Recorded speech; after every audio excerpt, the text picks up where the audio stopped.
So, Luke, would you like to share about Your opinion? your opinion about this topic? Yeah. So I had brought this topic up. It's evolving in the community at all. I admin over 55 different 3D printing groups at all.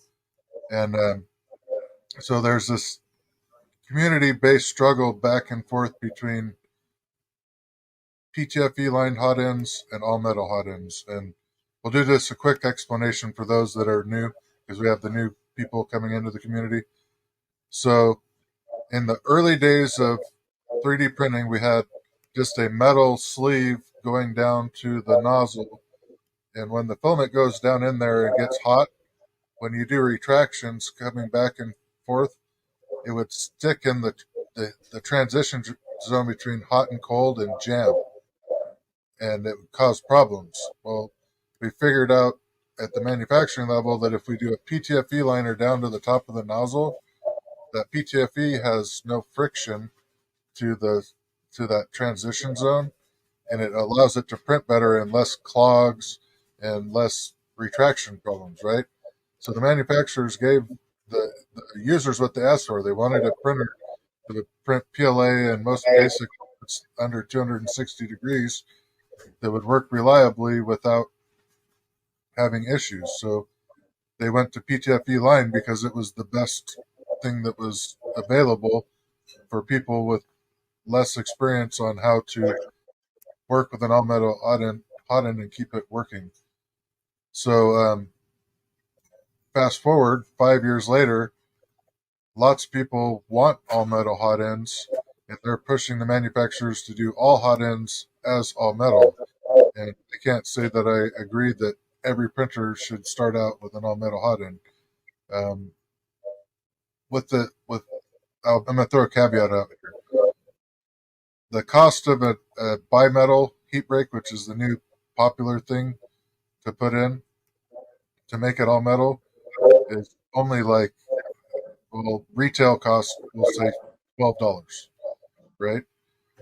If the community really wants to have that choice between the two, as manufacturers, maybe we have to look at, should we include bimetal hot end and the PTFE line and start it out as PTFE line so they can get started.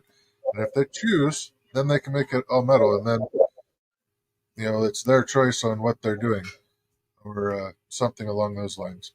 And it might even be a lower cost to the manufacturer to provide not necessarily a bimetal, but just an all metal hot end with the kit or whatever, with the printer from the beginning. But there's definitely two camps.